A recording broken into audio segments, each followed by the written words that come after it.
When I'm on camera, I'm that girl. Would the brands that I want to work with really hire me? Would I be a good representation of them? Like, girl, you gotta make it make sense. Turn the camera on and practice. Scared money don't make no money, okay? Going viral can be detrimental to your social media journey. Stop accepting product in exchange for content. Let me tell you why.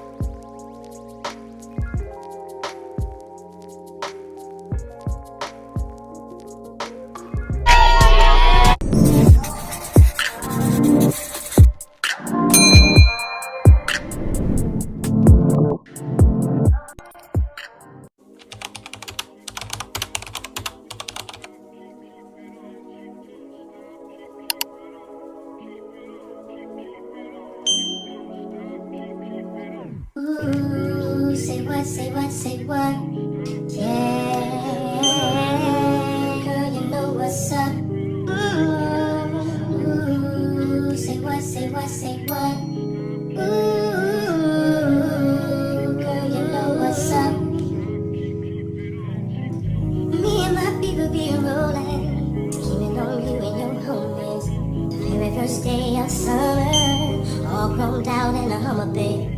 Hit the park and parlay. Hope that you walk this way.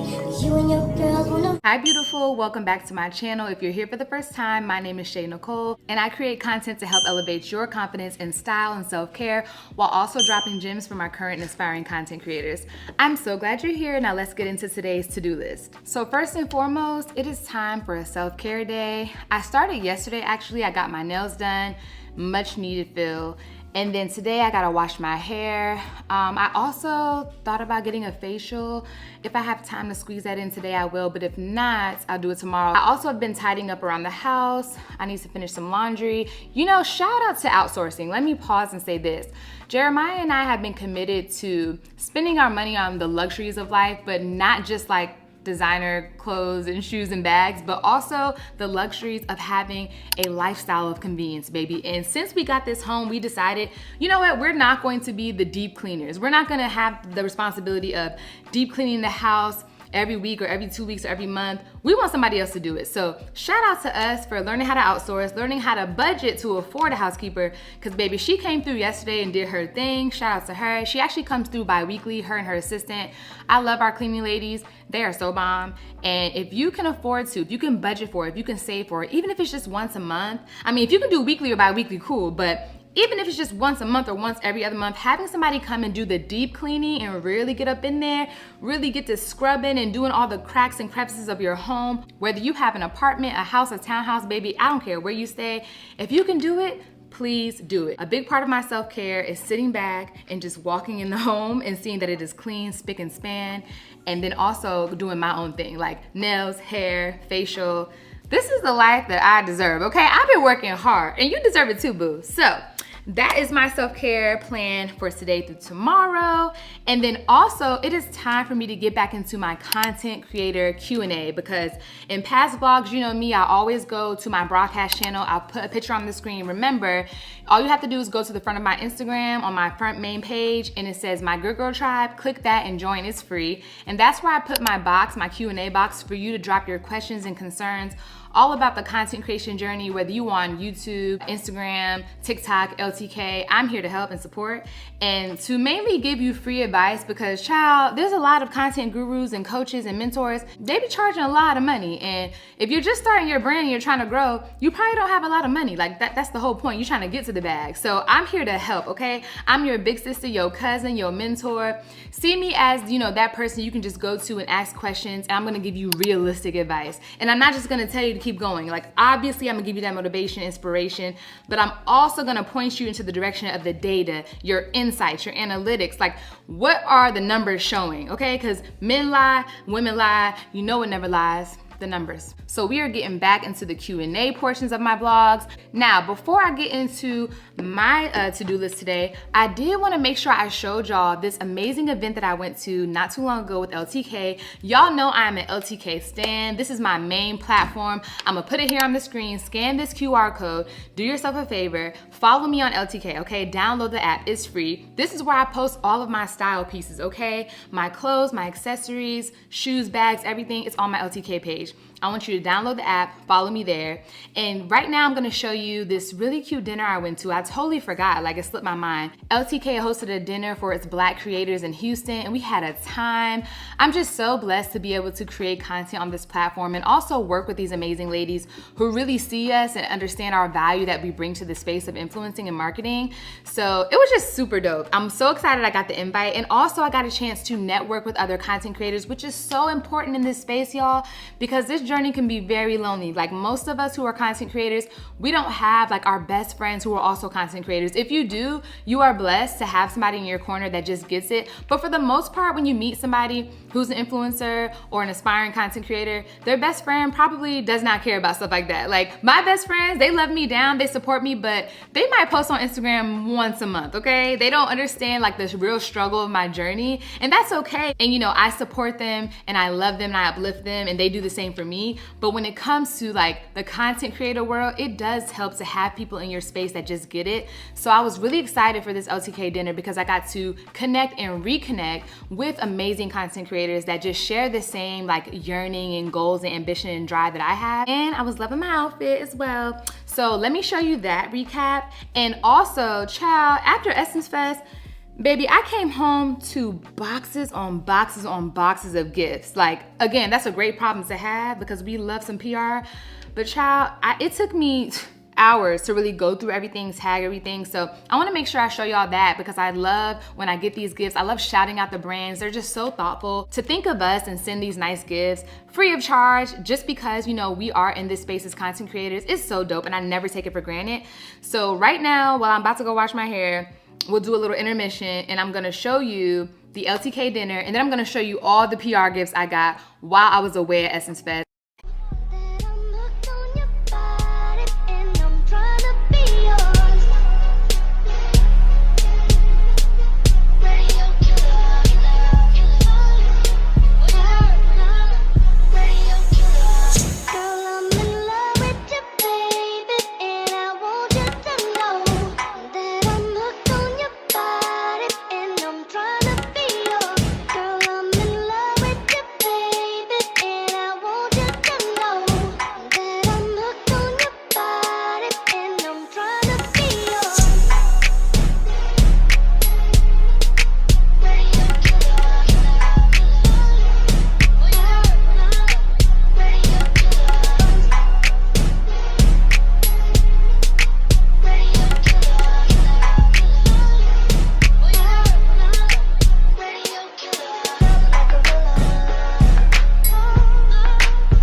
Okay, girl, so I am changing up the scenery. As you can see, this is Jeremiah's office.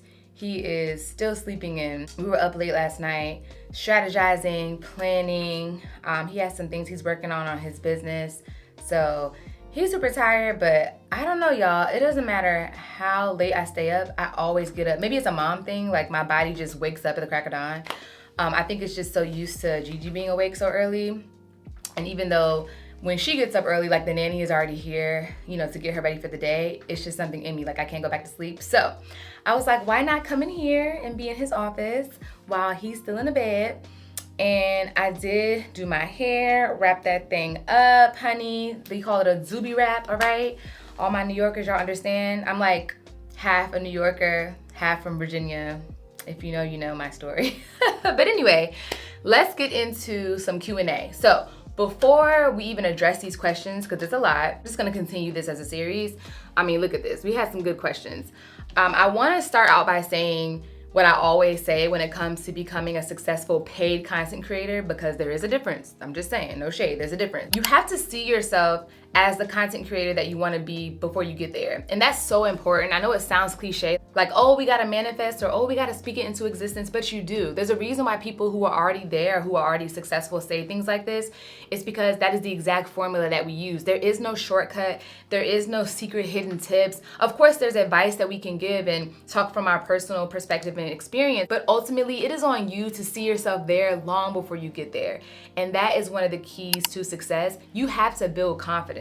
I mean, think about it. No matter what you're selling, whether you're selling a physical product, you're selling yourself as a brand, or hell, you could be selling houses, it doesn't matter.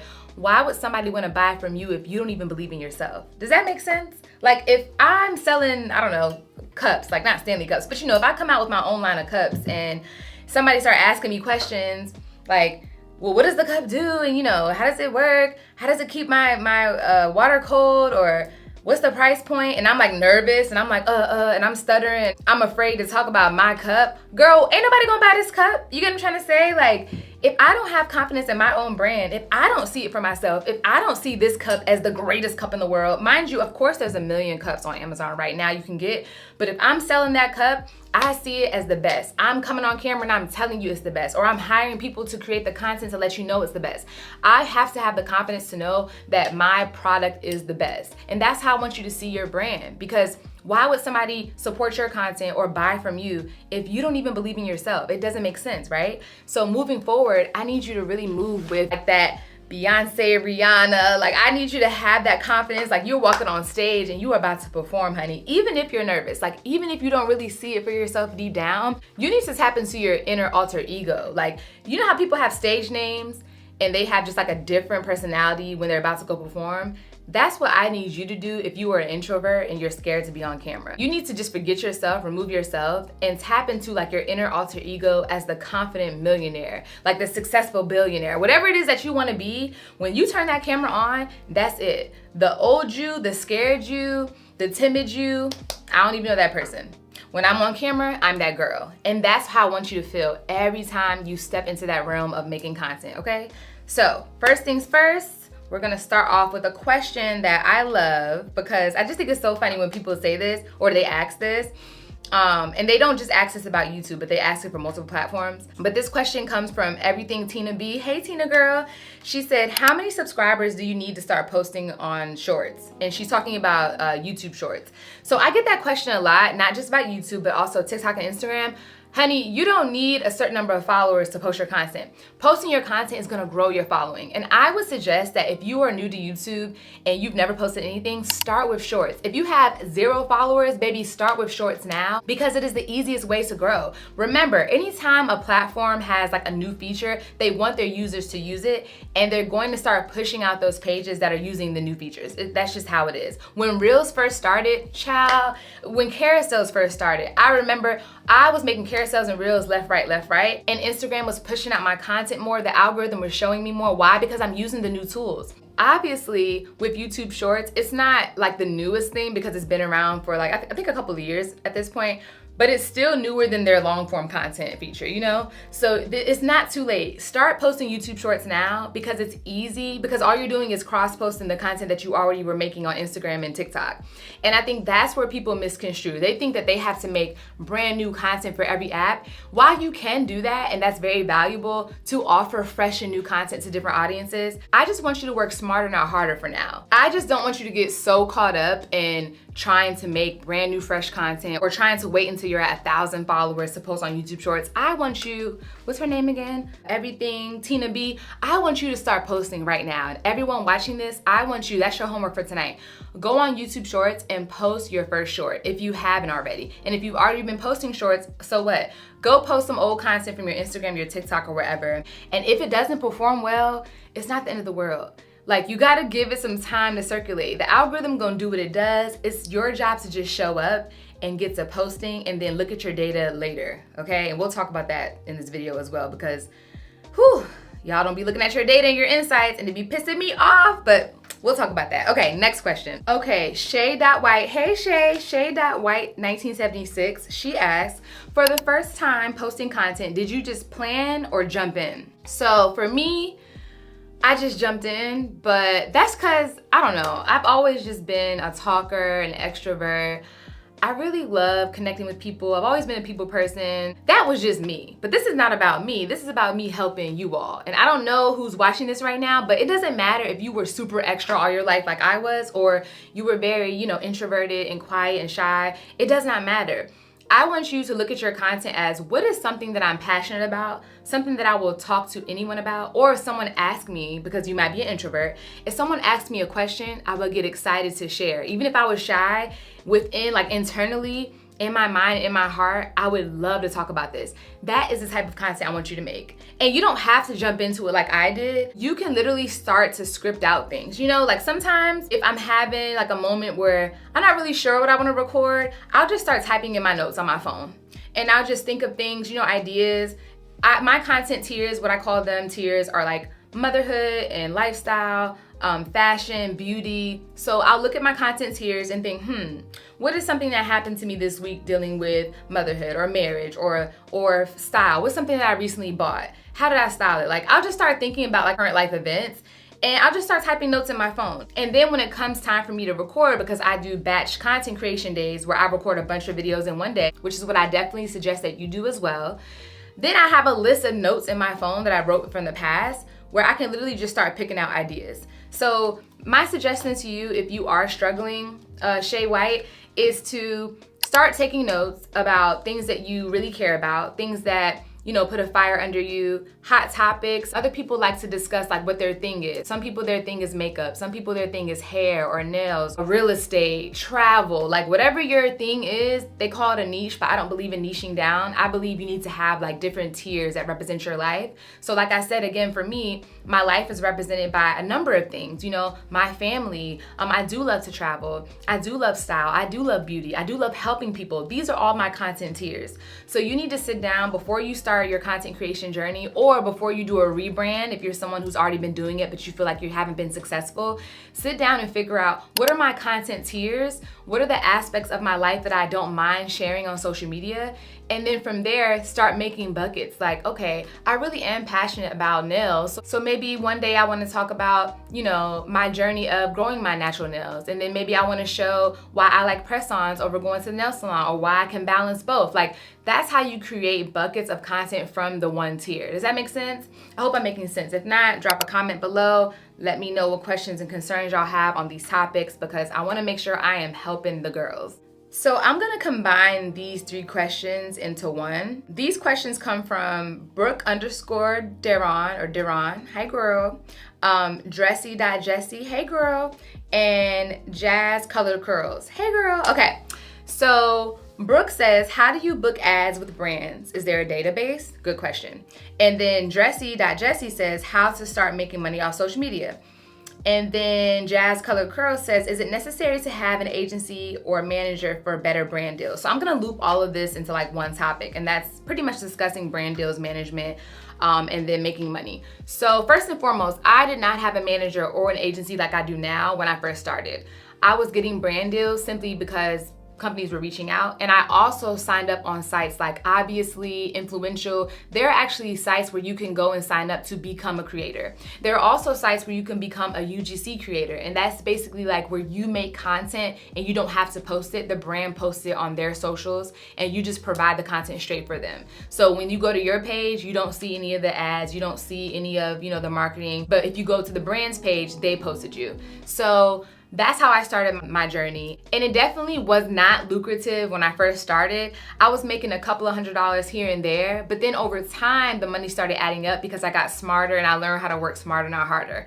So basically, when it comes to getting brand deals, at first, I was just, going through, like I said, like the platforms, like obviously Influential, and I was looking to see like what I qualify for. So in those platforms, it'll tell you, hey, based on your following, based on your demographic, even down to maybe your location, age range, etc., there are certain campaigns that the app will allow you to apply for because you're eligible. And then from there, if you get selected, they give you like the content brief, they tell you the requirements, everything you need to post. If you have to go get a product, or they'll send you the product. And then from there, you make the content, boom, you're good. But after a while, I started noticing that those price points that they were paying in the app seemed a bit low. So when I started making other friends in the content creator space, I realized, it's better for me to get deals directly from brands than constantly dealing with this app, because I realized the app is just a middleman and they're probably taking a cut of the money. Now, I definitely suggest these apps when you're first starting though, because you just want to get some money in your pocket, but eventually you do need to elevate your content and start strategizing so you can attract brand deals directly from the brand. And that's when the brand reaches out to you directly, or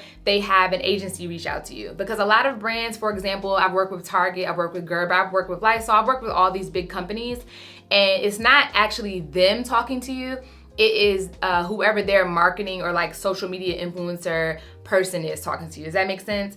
Or if they may hire an agency to handle all of their deals, but it's not like through an app, So basically, I decided, I'm going to start trying to attract these brands to come to me, and I'm also gonna pitch to them. I just got in that mindset where I was gonna become a student of the game. I realized I'm not gonna wait for all these brands, to just hopefully book me one day. I'm gonna attract them, and also I'm gonna DM them so that when they do see my page, they will be like, wow, her content looks like exactly what we've been looking for, or exactly what we've already been paying for. And that's what I want you to do. If you know that you wanna work with, I don't know, Fenty Beauty or some type of hair product or just any business, you need to go to their page and see, what does the content look like? The people that they're already paying, what are they doing that you're not? Because that's a big issue that I'm seeing with people who want to make money on social media. Y'all are not aligning your content with what brands are paying for. You know what I'm saying? Like, you got to learn how to not reinvent the wheel. Of course, you want to put your own personal spin on your content and make it, your own. But at the same time, if you know that you want to work with Gerber, and they would never post songs with curse words in it, they only use a certain type of music, then why are you over here playing 42 Doug and all this rap music, this ratchet stuff? Like, girl, you gotta make it make sense. You can't just do what you wanna do and expect the brand to fall in line. It doesn't work like that. So right now, if your page is kind of all over the place and you are doing stuff like, again, you have music with a bunch of cursing, or you have maybe some provocative pictures. And again, it's your world, baby girl. I'm not here to judge, because I like to show a little thigh myself. But if you want to work with a family-oriented brand like Target or Walmart, I'm sorry, sis, but you can't have all these pictures with your out. You can't have all these seductive pictures. It's not giving family-oriented content creators. Does that make sense? Like, a lot of us, we want to be ourselves, but we also have to remember that when you work with a brand, you are a representation of that brand, So I don't want you to feel like you have to just conform and change everything, but you need to go and do an audit of your page and figure out, okay, would the brands that I want to work with really hire me? Would I be a good representation of them? And if not, that's okay. Like, maybe you don't want to work with them anymore because you feel like, well, I don't want to delete these pictures from, my spring break when I had my thong bikini. I don't want to delete that. Like, okay, that's fine. But also don't think that you're going to get this huge ambassadorship with a year-long paid partnership with a family-oriented brand if you're selling sex on your Instagram. It doesn't work like that. You know what I'm saying? The two things don't mix. Because think about it. These brands are so busy, y'all. They see 1,000 bajillion content creators all day long. Like, these brands are paying people to scour the internet and find creators to market their product. So when they finally meet you virtually, like when they finally see your DM or they finally see your email, you need to give them something to look at. Like, don't just say, hey, my name is John and I really want to work with you all because I love Toyota and I drive a Toyota. Here's my number, call me. What? That doesn't make any sense. You have to show them. Make sure that you show content. Make sure that you show them, hey, this is what I can do for you. Here's what I've done. Have a portfolio of work. Maybe you don't have like a bunch of brand deals that you've done, but you need to start making organic content that aligns with what brands want to work with. Like, why would I hire you to promote my product and I have no indication of the style of content that you make or how you can do an ad, how you can speak to a product, I'm not just gonna hire you because you're pretty. There's a million pretty people out here. I'm not gonna hire you just because you love my product. A million people love my product. I have to see something in you that makes me believe, you know what? She can sell my cup. I'm gonna keep using this cup as an example because it's sitting right here on this desk. But again, if I'm selling cups and you love my cups, I need to see what type of content have you created where you was sipping from a cup? What type of content have you created where you was taking this cup on the go? Like, and if it's not my cup, have you used another cup? Like, that's how brands think. I'm not gonna, if I'm Fenty or, you know, another brand at Sephora, I'm not going to choose you if you've never posted any beauty related content, whether it's fragrance, skincare, hair care, makeup. Why would I hire you and all you post is your food when you go to dinner? All you post is cute pictures and, you know, set out your jewelry and your outfits. That doesn't make any sense. Brands are not gonna waste their money and they're definitely not gonna waste their time. Now, another part of that question was, is it necessary to have an agency or a manager for better brand deals? And I'm gonna say this, I don't personally believe that you need a manager or an agent until A, you are bringing in enough business where the cost of having a manager and agency isn't gonna affect you because they will take a percentage. For example, an agent or a manager, they may say, I need 20% of all your deals. Well, if you only have one deal every couple of months, then it's just not worth their time because they're gonna be pitching you and trying to, you know, negotiate, get you into events and all these things. And if you're not bringing a return on their investment of time, then it's just no point. If you're only getting a $1,000 deal, they're gonna take 20%. Like, that, it's just not enough. So I don't think that you should seek management or an agency until you are bringing in, and I can't tell you the amount of deals because it varies. I know some creators that don't do a lot of brand deals, but because of their high engagement and following, they get so much money per brand deal that they can afford to only do, you know, 3 or 4 a month. But if each one is like $40,000, $50,000, then they don't have to work as much. You know what I'm saying? Because that's the goal. Remember, to work smarter, not harder. As we grow as content creators, we want to do less work for more money. But if you're just starting out, you're probably going to have to do more work for a little less money because you're trying to, you know, get your foot in the door. You're trying to build experience as a content creator. So like I said, I don't think that you need a manager just starting out. However, when it gets to the point where you have so many deals coming through each month that you don't have the time to negotiate, or you don't even know how to handle it all, you don't know how to balance it all, reading through all the contracts is giving you anxiety, like that's at the point where you really do need management. But until then, child, go and get on Chat GPT, just Google, you know, figure out how to read through these contracts. Any phrases you don't understand, make sure that you're following up and asking questions, you're Googling, you're looking up stuff. Like, there's a way you can do this on your own.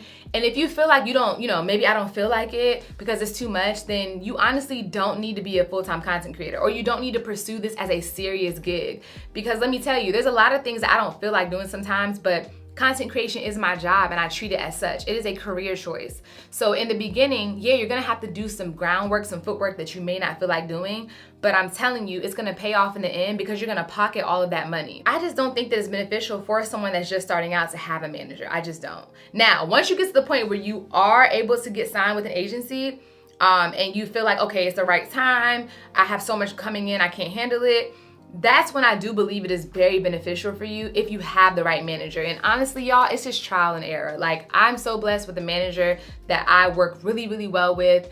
Shout out to Isabella. You know, she just gets me. She's the one that told me about Sephora Squad. Shout out to Sephora Squad. You know, I didn't even know what it was at first. She told me all about it. She had me apply. And out of thousands and thousands of applicants, to this day, it blows my mind that I got picked for the 2023 Sephora Squad. I'm still on it now in 2024.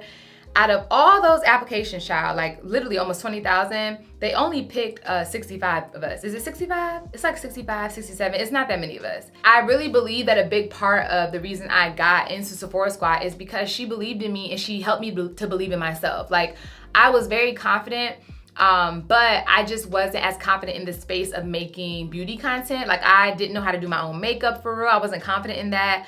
I did love fragrance and skincare. That was my thing. But she really pushed me and told me, like, no, you need to apply. Stop letting imposter syndrome get the best of you.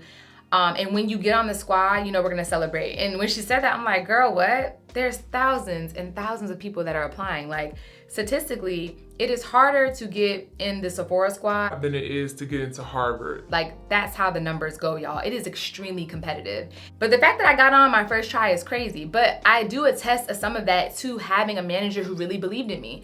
So I totally see the benefit of, you know, having management and agency, because again, this partnership, this ambassadorship with Sephora, it was life-changing. Not only did I get to travel for free with the brand and go to all these events, but the money that I got, you know, as a Sephora Squad ambassador from all the campaigns, it's the equivalent to having a salary. So it's such a huge blessing. And if it was not for my manager, I would have never applied. Or if I did apply, I probably wouldn't apply the year that I did. You know what I'm saying? So I believe that, of course, on one hand, what's for you is for you, but I also believe that God will align people in your path, and it's up to you to have that discernment on, you know, going for it and taking that chance, taking that risk. And for me, a lot of people were trying to sign me, like so many managers, and that might be happening to you right now, who you're watching this video.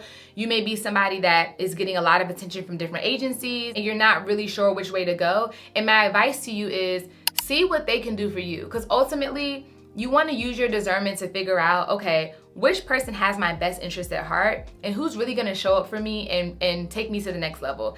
And of course, there's no way for you to 100% know that. I get it. When you start meeting with different agencies and different managers, pay attention to the little things. Like, before signing with my manager, Isabella, I had met with several agencies and I noticed small things that really turned me off. Like, one lady, I was on a call with like the person who was gonna be my talent manager and then her boss. And I'm not gonna name any names, but it was a pretty big agency. And the lady that was like the talent manager's boss, I could tell she was really like disconnected from the meeting. I don't even know why she was there.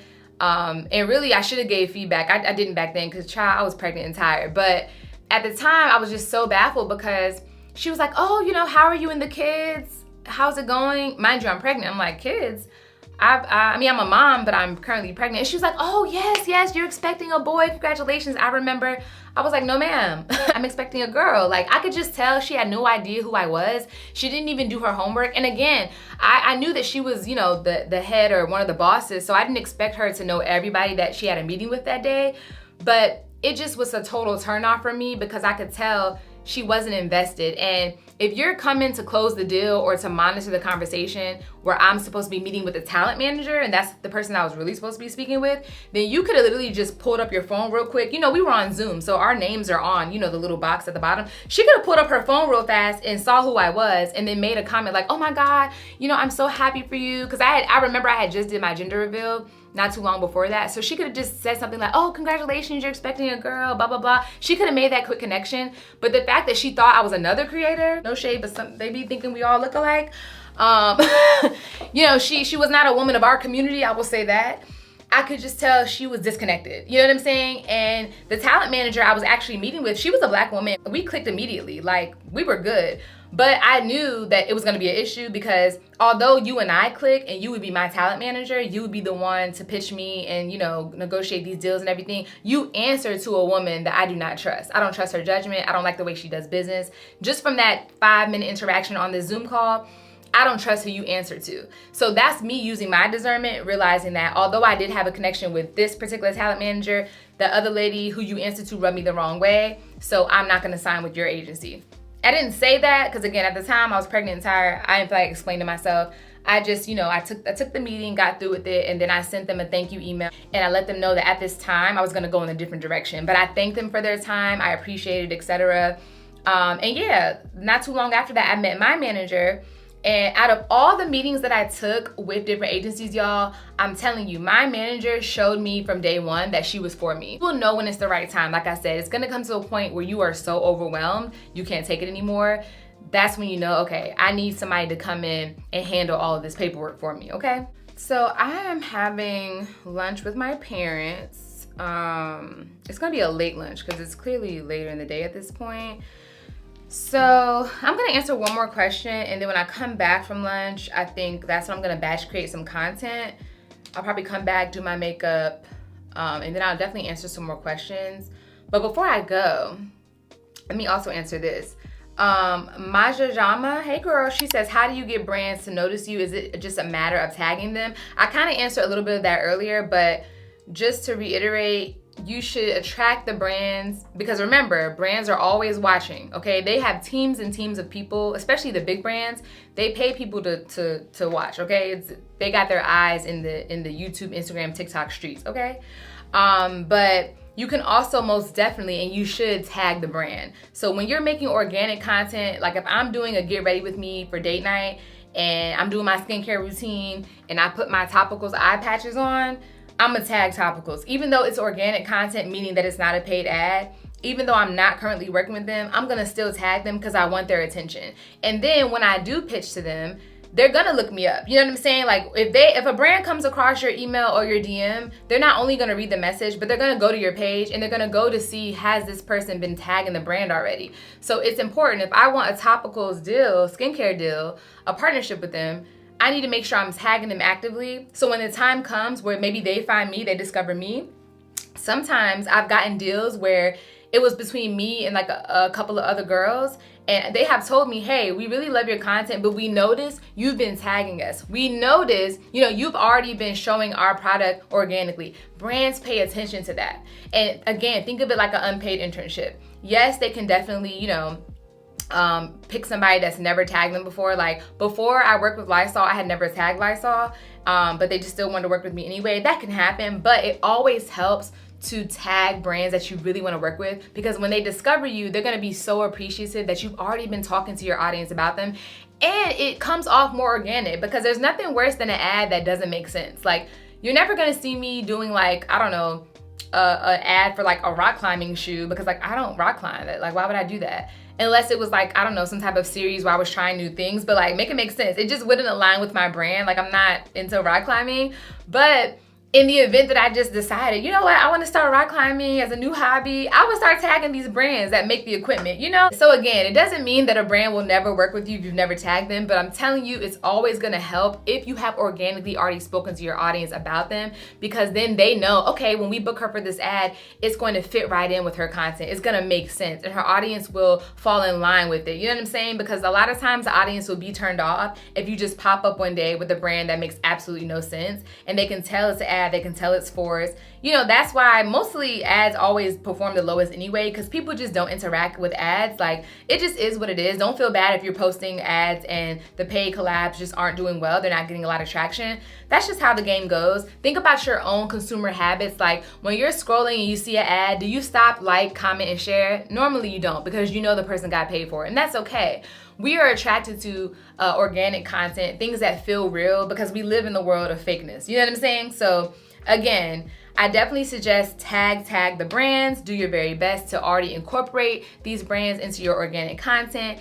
And when hopefully, they see your email, they see your DM, or they just organically find you, they will see, wow, this person has already been showing up for us. Or they see that you haven't tagged them specifically. Maybe you tag one of their competitors, or maybe, like if it's a brand, like a perfume brand, I don't know, like Prada Beauty or something. Maybe you never tagged Prada Beauty, but they notice, oh, she tagged Burberry, she tagged the YSL perfume, oh, she tagged, Giorgio Armani stuff. They'll see like, okay, this person's already tagging luxury beauty brands, so there's some alignment here. Does that make sense? Okay, girl, I hope that helps. Let me go. I'm just gonna get dressed, go meet with my parents, and then I'm gonna come back, do my makeup, answer some more questions, and then I got to batch create some content. Whew, I'm so glad I got up super early today, y'all, because I have a lot going on. I'm trying to tell you, wake up early. It gives you the whole day to get stuff done. I'm telling you, it's gonna change your life. Whew, girl, I am exhausted, y'all. It is almost 9 p.m. I don't know how I went from being out in the afternoon with my parents for a little cute late lunch, and then we went and got some ice cream with Gigi, and then I came back, did my makeup, and I realized I hadn't recorded a style vlog in a while. So I recorded that, and then I did some other content that I wanted to batch create. And next thing you know, I'm like, oh shoot, I didn't finish the Q&A. So here we are, let's get into it. This next question comes from Niece Be True, or Niece Be True. Hey girl. So she asks, do you have camera suggestions? So y'all already know, well, in case you're new here, I always link my vlogging equipment in the description box of every single vlog, every single video. It is always there because I do not gatekeep. I want the girlies to know what equipment I'm using at all times, down to my tripod and my microphone, honey. Everything is linked there. So right now I'm shooting on a Sony ZV. Hold on, wait.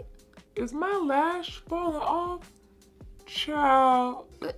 Not my lash hanging by a thread. This is so ghetto. Oh well, y'all gonna get what y'all get. I am tired. Anyway. So right now I am shooting on my Sony ZV-E10, and then when I'm on the go, I'm out and about vlogging. You'll often see me, sometimes even in a mirror, with my small DJI 3. This is the creator combo that I purchased. It came with like a microphone, a portable, a little kit, like a carrying case. It also came with a mini tripod stand, a backup battery. I would definitely suggest getting the creator combo kit instead of just getting the DJI by itself, but you know, whatever your budget calls for, do it. And then I also have a Canon EOS M50, I think that's the number, but I don't really use that for video. I use that more so for pictures. And then I have also invested in a Canon Mark G7 III, or no, the G7 Mark III. Yeah, I have that one too for my pictures. So really, y'all, I'm not gonna lie, I'm not consistent with pictures like I am video.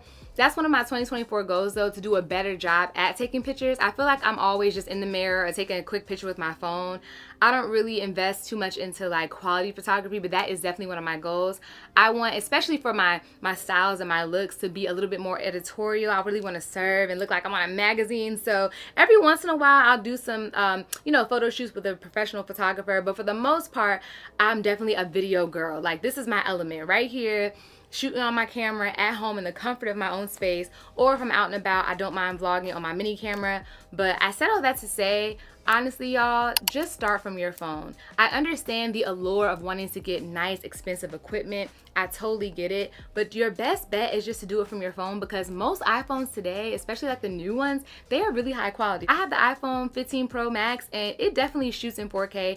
It shoots really great quality. Sometimes I'll mix in footage that I'm doing for a vlog, or I'm out and about for like reels or YouTube shorts, and there will be footage from my phone mixed in with the camera and people can't even tell. So don't rush to buy equipment, y'all. I'm telling you, a lot of content creators think if I only had this camera, if I could save enough to get this lens, I would be consistent, I would be able to grow. No, I'm trying to tell y'all, if you can't be consistent from this right here, baby, you got a lot of work to do, okay? Start building your brand with your phone. I promise you, you will thank yourself later, because I was that girl. I'm telling you, I was her. I spent some money on equipment back in the day, and honey, it just sat and collected dust. Not all of it, but some of the things I bought, now that I think about it, I definitely wasted my money. Like when I first started making my YouTube videos, I think I made like 1 or 2, and then I disappeared and I ghosted and I never came back for like a whole year. And that's because I was really intimidated by just sitting here and talking. Not because I don't like talking, because clearly I do, I'm an extrovert, but just the thought of like talking freely and not But just the thought of talking freely without stuttering and messing up and having to start over, that was freaking me out, like really, really bad. And I thought I needed a teleprompter and that was gonna solve my problems. Girl, the teleprompter was collecting dust. I ended up giving it to Goodwill because I missed a return window on Amazon. Like, that's how bad it was, y'all. I spent so much money on this teleprompter. It was like a little newsroom set up in my office upstairs, child. What a waste of money. All I really needed to do was turn the camera on and practice. Practice makes perfect. So many people ask me, how do you build confidence to talk on camera? Girl, you gotta do it every day. Okay, not every day, but you gotta do it enough to the point where you mess up and you learn how to just flow. You learn how to roll with it, like roll with the punches.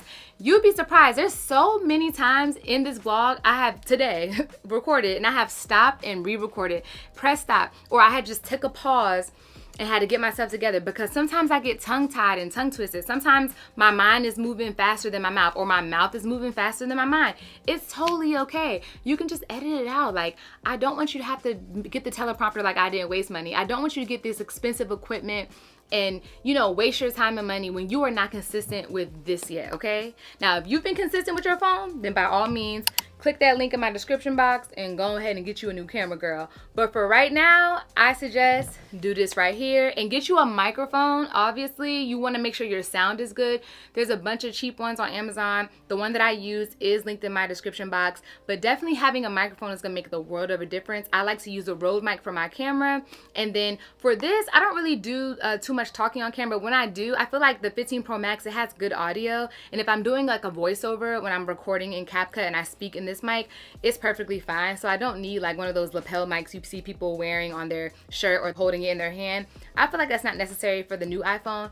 But if you have an older iPhone and the audio is not as crisp or clear, make sure you get a little $10, $15 mic from Amazon. It will make the world of a difference for your content. Focusing on bettering your audio and just the aesthetic of your content, like how you're shooting, to me is more important than getting all this equipment right now. But again, if your budget calls for it and you've already been consistent with your phone, then treat yourself to a new camera. Okay, our next question comes from Felicia, F-E-L-E-S-E-A-H. She asks, how do you start affiliate marketing? Okay, this is an amazing question because I always suggest, if you're looking to make money through social media, do affiliate marketing, especially if you are in the space of beauty, sharing your outfits, you know, style, lifestyle, sharing your home decor. Honey, affiliate marketing, that is how you get to the bag, but you gotta have strategy and intentions. So the first thing you should do is apply for an Amazon storefront. You'll definitely get accepted if you have an active social media presence. It's not really about the number of followers you have when it comes to getting accepted into the Amazon affiliate program, because I've seen Amazon influencers that have tens and hundreds of thousands of followers, and I've also seen some that only have, you know, maybe 700, 1,000 followers, 2,000 followers. Like, it doesn't matter about the number of followers you have, but they do want to see that you're actually actively posting, you have decent engagement for the number of followers that you do have, and most importantly, you need to show that you're already linking and suggesting products, okay? So I always tell y'all, it's like an unpaid internship in the beginning of your content creation journey. You should be suggesting products not for the money, but just to build community with your audience and to show them what are the things that you like to buy, what are the things that you use on a daily basis, what are the things that are a part of your lifestyle. That is how you build trust with your audience when it comes to shopping affiliate links, okay? And you need to already be in the space of showing your outfits or your home decor or your beauty, your makeup, your nails, whatever, before you even get to apply for an Amazon storefront. Because I'm gonna tell you, there's nothing worse than getting accepted into all these programs and you're linking all these products, ain't nobody buying from you, child. That's because you didn't do your due diligence of building community and trust first, okay? Because remember, yes, I can buy something on Amazon from pretty much any creator, but who am I going to buy from? I'm gonna buy from the person that I trust, that I really like, I appreciate their style, or I appreciate their makeup, how they present their products to me, how they really make the content and show up consistently. Like, it's the little things that matter when it comes to people shopping from you. And remember, most of us content creators, especially in the style space, or even in, you know, these other genres, most of us, for the most part, we're posting the same things, you know, because there's thousands and thousands, probably millions of creators, and ain't that many products, you know? So when it comes to like your community, you need to make sure that you have a strategy. Are you going to show up and do like a Fashion Friday? Are you going to do like a Skincare Thursday? Like, what is going to be your regimen where your audience knows what to expect from you? And another tip I have about affiliate marketing is that you have to stay consistent and show up and remind people about your links. Because again, the average person is following like 1,000 people. So if you only post your affiliate links maybe once or twice a week, child, how are they going to remember to shop your storefront? How are they going to even know that you're tagging things if they missed your post? Especially if you're only tagging on your story. That is not good enough. You need to be making posts on your page, on your story. You need to also be cross-posting your content to other platforms. If you're on TikTok or if you're over here on YouTube Shorts, you need to tell people about your links. Don't be scared. Scared money don't make no money, okay? You have to make sure you are very vocal, because again, the average person that's scrolling social media, you are just a small part of their very long timeline. So to you, your content is everything. You're always thinking about it when you get online, you know, you're scrolling, you're thinking about inspiration for your content, your content, your content, your page, your page, your page. Okay, that's you thinking about yourself, but the world is much bigger than you. So when I'm making content, I always remember I am a very small speck on a very long timeline of someone's. Like, I am just one small part of their day. They may scroll and not even catch my content that day because the algorithm wasn't showing it to them. I don't know. Like, y'all gotta get in tune. People are not just scrolling and seeing your content by happenstance. That's not how it works. It's no coincidence. People see your content based on what they are liking and interacting with. So if you are consistently posting your hair or your makeup or your style or your home decor or whatever it is that you want to link, best believe you are going to attract your target audience the more you show up for yourself and the more you show up for them, because essentially you are running a business. Even if it's not profitable right now, I need you to get in the mindset that your affiliate linking programs are bringing in $10,000, $20,000 a month. Like, you have to show up and act like it before the money actually comes to your account. And that's the biggest mistake I see with so many creators who are struggling to grow their Amazon storefront or grow their LTK sales. They're simply just not invested enough. And I'm sorry to tell you, but if you are not trying to really really dive in and look at the data, look at the analytics and figure out, you know, how I should be posting. What is my strategy? How am I going to be intentional about getting people to click these links? Then this is not the business for you. I am so sorry to tell you that, but I'm always going to keep it real with you, okay? I don't want you to waste time if you're not willing to really dive in and get passionate about it. I'm so passionate about my data, my analytics, my insights. I have become a super nerd about this stuff, but that's been my personality no matter what I put my time and effort into. When I was working in the public school system as a counselor, I was all in, just super nerdy, trying to figure out how can I help my students get into college? How can I support them? Like, I was so laser focused on that. When I was working in higher education and admissions, I was focused on that. Like, anything I put my mind to, I'm gonna go 1000% in. And I think that's what sets me apart from so many creators. But I'm also here to tell you that there's really not that much a difference between me and you, besides like my laser focused tunnel vision and my work ethic, and also the time it takes to put in the work, y'all. Like, a lot of y'all are not giving yourself time. A lot of you are also laser focused, you have tunnel vision, and you know how to do it. You have a lot of work ethic, but the issue is you don't put enough time in to see results. A lot of us are the same. We have so much in common. The way I just described how I am when it comes to like my jobs, like my past life, when I did work in corporate and I worked in the public school system, a lot of y'all are like that right now at your current jobs. You're a go-getter, or you've been a go-getter in the past, but for some strange reason, when it comes to content, you don't give it your all for enough time to see results. And that is a huge problem, because when it comes to social media, there's no such thing as instant gratification. Most people try to go viral and they're so pressed to get, you know, a lot of likes and a lot of shares on pieces of content, not realizing that's not how you build community. You don't grow your social media following in the true authentic way only by going viral. I'm trying to tell you. In actuality, going viral can really hurt you. Let me explain. Let's say, for the purposes of this example, your content tiers are style, makeup, and skincare, right? But for whatever reason, one day you were scrolling, you saw some trend on TikTok and you wanted to try it for Instagram. And you were the first people to bring this pop-in trend from TikTok over to Instagram. And let's say it has something to do with you and your partner. Like, y'all did some type of couples video, or just something that's funny, something that made people laugh and send it to a bunch of people. You know, that went viral for you. So now you're getting hundreds of followers. Like, let me know in the comments if this has ever happened to you. You're refreshing your notifications, and every 5 seconds you get a new batch of 100 followers. Like, it's coming in. And the next thing you know, you didn't gain 1,000, 2,000, maybe even 3,000 followers in what feels like overnight, right? Because of this one post that went viral. So you're super excited and you're like, oh, finally, I'm getting attention. I can't wait. Now I can really start posting my makeup and my skincare and my style. And then what happens after you didn't went viral for the couples content, you know, that funny video, people are realizing, like, wait a minute, they're scrolling, you're popping up on their timeline doing a makeup tutorial. They're like, who is this? Or you're popping up on their timeline a week later doing your hair or styling. First of all, they don't even remember that they followed you in the first place, so they're gonna unfollow you. There's a percentage of people that will unfollow you immediately. Then there's a percentage of people that will still follow you because, okay, you cute and you're doing your makeup nice, but they're not gonna engage with your content because they don't know you. They've never commented before. They think they remember why they followed you, but whatever, they're gonna keep scrolling. Then there's another percentage of people, they might like and to engage with your content. You know, they may double tap and like, maybe leave a comment, but they're really not interested in you because, again, they have no idea who you are. Like, you're just a random person that they follow because you were funny. They're gonna stick around. They're gonna wait for you, like, to come back and post some more funny content because, remember, that's why they followed you in the first place. But then another week goes by and you ain't posted nothing funny, child. They're gonna unfollow you. And then from that group, there's a really small percentage of people that will stick around, actually engage with your content, get to know you. They'll scroll back and look to see what they missed, but that is a very small percentage. You know what the average person is doing? One of the other options, okay? So that is why going viral can be detrimental to your social media journey, but it can help if it's reversed and you go viral for something that you do often.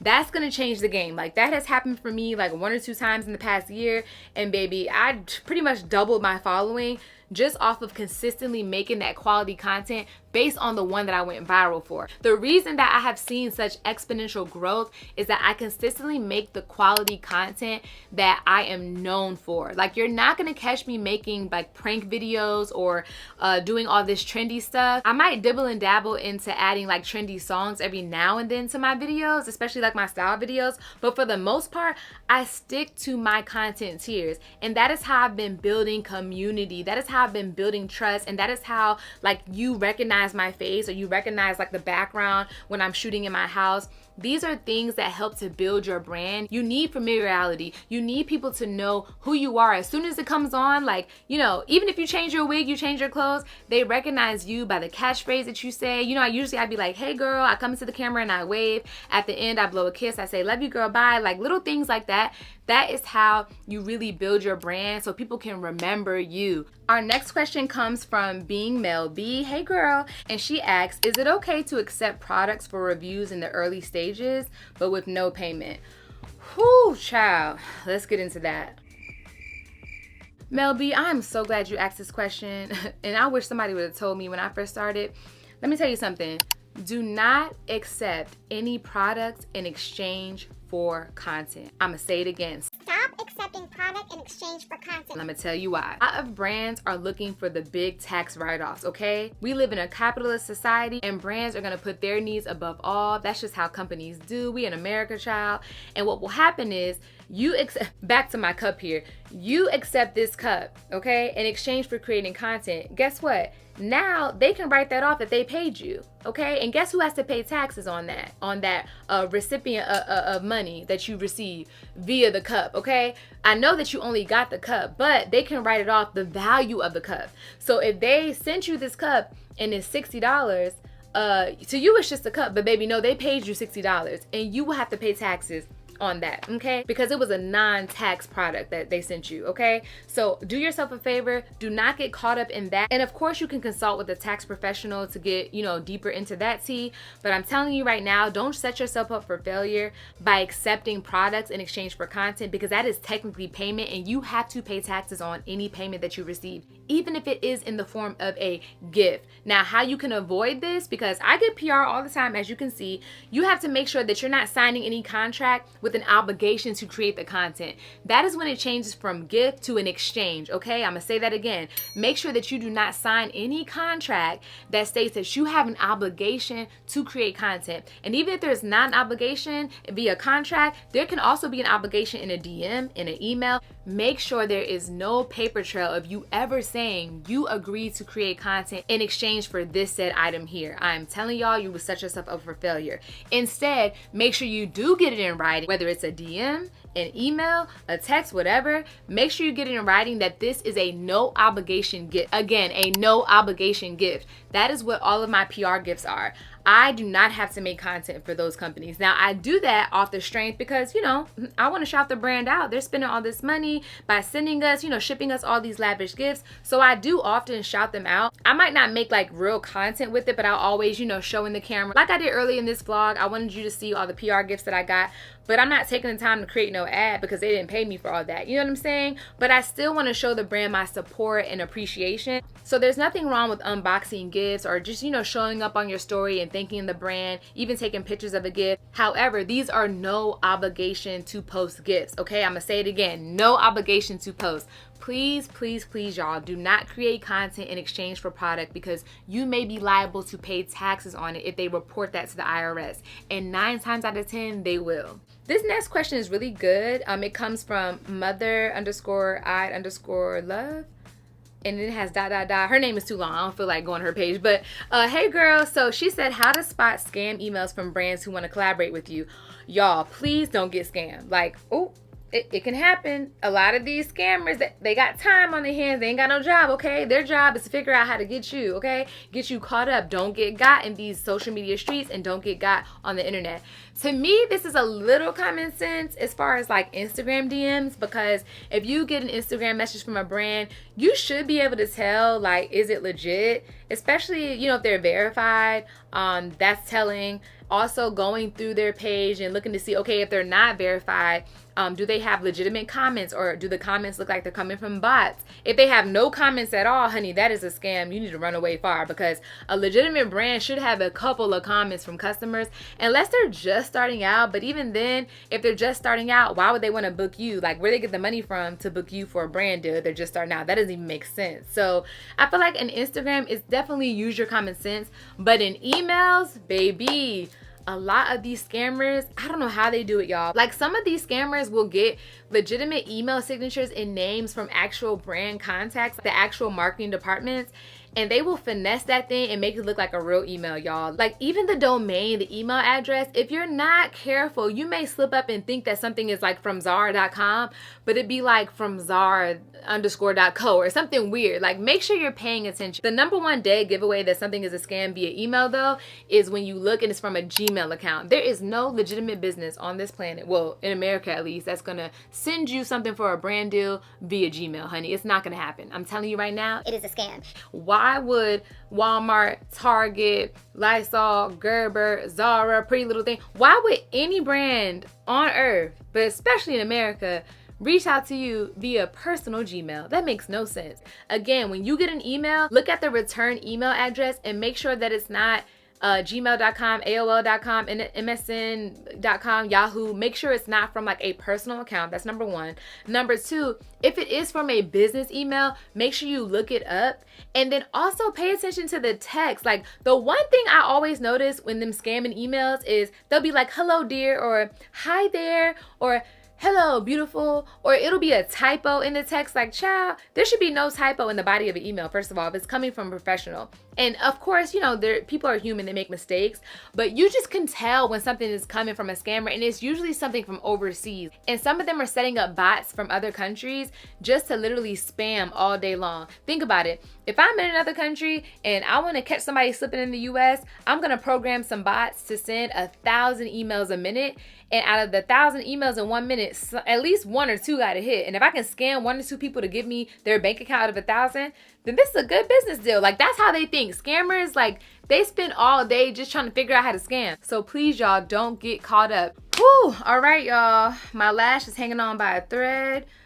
Mama's been working all day. Oh my goodness, I am tired. It is time for me to wrap up this TED Talk, y'all. Thank you so much for joining. I feel like I was going in. I feel like this vlog is about to be 3 hours long. Sorry, Deja, that's my editor, child. I'm so sorry, girl. I meant to wrap this up and make it short, but when I get to talking, it just comes out. I'm just here to help the people. I love my community. I'm here to help. So anyway, let me know in the comments if you found anything that I said in this video helpful. Let me know what follow-up questions you have or concerns for the next vlog, because again, this is going to be an ongoing series. Thank you so much for joining. I really appreciate you for being here and being a part of my community, my good girl tribe. Thank you so much. Make sure you follow me on all socials, ShayNicole.xo on Instagram, ShayNicoleXO on TikTok. Shop my closet on Poshmark, and make sure that you shop my looks on LCK. All right, until next time. Good night. Bye.